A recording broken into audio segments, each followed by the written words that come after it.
We begin by seeing a little girl named Lizzie who plays some music. She has breakfast and packs her bags to return to her father's house. Shortly after, she tidies the messy house. Lizzie is an only child but very efficient with household chores. When she finishes, she goes to wake her mother called Kathy, who shows herself to be a bit lazy and deceived by an irresponsible man since she no longer lives with Liz's father. While the girl waits for her mother to get ready, hours pass and afternoon arrives, which makes Lizzie upset. Kathy apologizes for having slept too long, but then leaves by car with her daughter. Mother and daughter are not very connected and spend part of the trip without speaking to each other. When they arrive at a gas station, Kathy, after smoking, gifts her daughter a watch that had belonged to her mother, a keepsake that will now stay with Lizzie. Kathy says she is giving it to her because she imagines she will not return since she is not a very responsible mother. They then continue the trip, and a memory from years before is shown where one day Kathy went to her ex-husband's house to take her daughter to an important play. However, Lizzie did not want her mother to go because she was not a good example. They fought and an irritated Kathy left. Back with the two in the present, Lizzie tells her mother she wants to continue the trip. Even though it is late at night because her father and stepmother are waiting for her to spend the night with them. With no choice, Kathy continues the journey. And even though it is raining, she does not stop because she wants to please her daughter. The two talk a little to try to lighten the tense mood when suddenly the car hits something and loses control on the road, making Kathy hit her head and injure her wrist. The vehicle stops on a road surrounded by a forest. They worry about calling emergency services and Lizzie tells them where they probably are. Meanwhile, we see that the car tire is ruined. With the car unfit to continue, both remain in the vehicle and Kathy has put a band-aid on her head wound. After the rain ends, they see the animal they ran over and decide to go out to look at it. And with the driver's side jammed, Kathy exits with her daughter. Lizzie looks at the animal lying in the road and is afraid to approach it. Kathy, on the other hand, inspected the tire and seeing it was unusable, asks her daughter to call her father to come pick her up. Her father questions her about the cause of the accident, suspecting that Kathy had been drinking since that was her usual history. Fortunately, she had not made that mistake.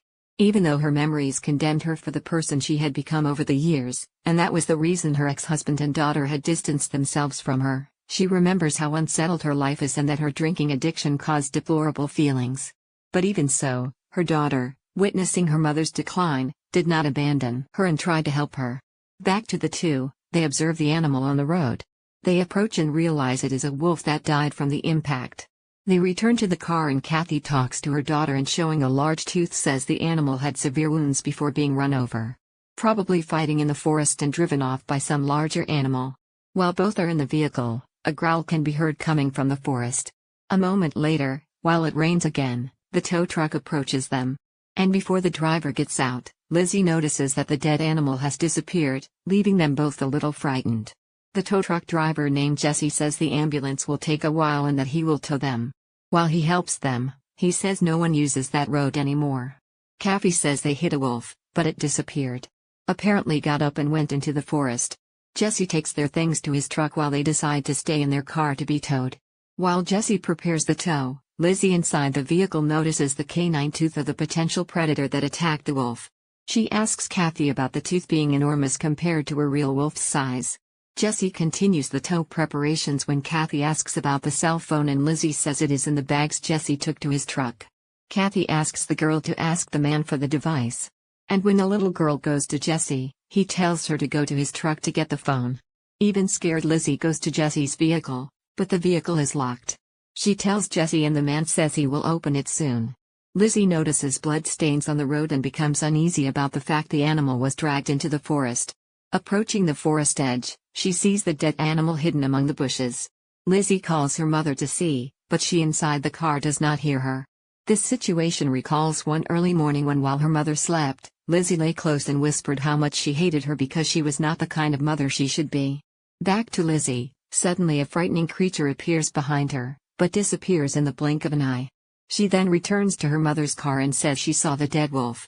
While Jesse repairs the vehicle in the rain, he hears frightening growls nearby and illuminates with his flashlight to see what it is. Kathy tells her daughter to forget the animal and says they will be leaving soon, but Lizzie asks what could have done such an atrocity to such a fierce animal. Seeing Lizzie afraid, Kathy promises that the animal that killed the wolf will not come after them. She then calls Jesse, but he does not answer, and we soon see the man is no longer there. Kathy decides to go search for the man, even though her daughter is against the idea. Kathy looks around the car and does not see Jesse, which scares her. Kathy continues to look around and calls Jesse, thinking he is hiding in the darkness of the forest. Amid the rain, it is not clear to Kathy the sounds and growls echoing in the forest.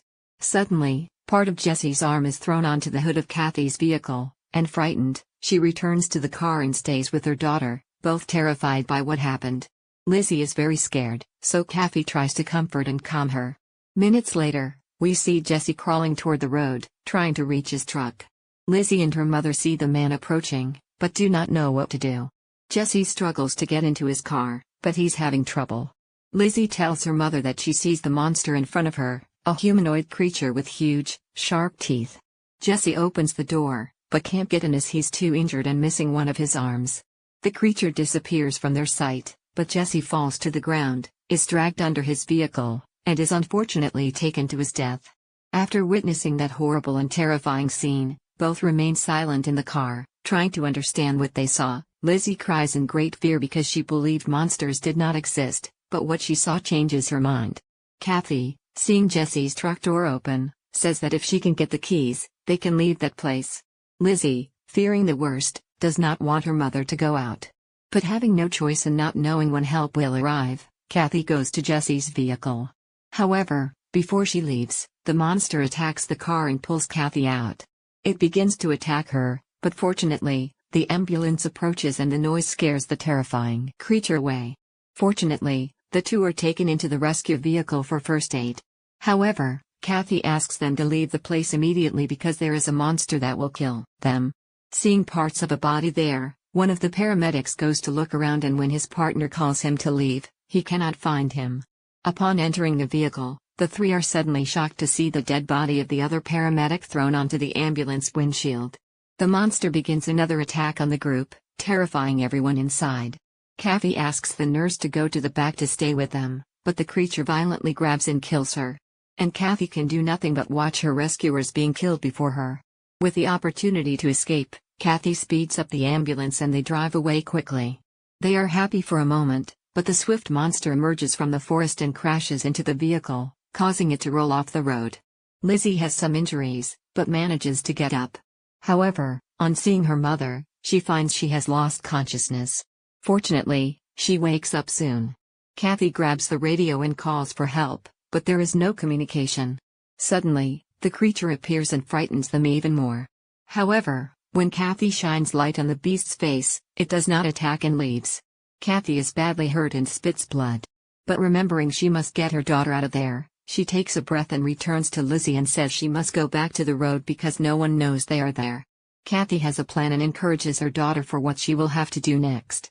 She says she will attract the monster while Lizzie runs to the road. Lizzie fears her mother will be caught by the creature, but Kathy says she will take a torch with flame to protect herself, claiming monsters dislike light. Lizzie knows her mother is lying. Nevertheless, Kathy asserts she will die soon. So, with the time she has left, she will do something to help her daughter leave alive because she loves her dearly. After saying goodbye, Kathy takes the burning torch and goes deeper into the forest. And when she is far from the vehicle, she shouts to attract the creature. It does not take long and growls are heard nearby. So, knowing she has a chance to save her daughter, she extinguishes the flame and shouts loudly for Lizzie to run. Suddenly, the creature lunges from the darkness and attacks Kathy. And unfortunately, the bites are cruel and cause her great pain. Fortunately, brave Lizzie arrives and attacks the monster with a hammer, exposing its face to light and scaring it away with screams. After the attack, Lizzie goes to her mother, who has mortal wounds on her body, and mourns everything. Unfortunately, Kathy dies in her daughter's arms, making her cry a lot. Hearing growls nearby, Lizzie says goodbye to her mother and with the flashlight returns to the vehicle. She then mourns the loss and grows anxious about being alone. Using her mother's lighter and finding some flammable spray, she has an idea. She grabs her teddy bear, which sings lullabies and makes noise inside the ambulance, then hides. It does not take long for the creature in the forest to approach and enter the vehicle and furiously attack the teddy bear. While this happens, Lizzie leaves her hiding place and goes outside. The creature follows her, but bravely Lizzie waits, saying she is not afraid of the monster. As soon as the beast attacks, Lizzie uses the spray and lighter to set the creature on fire.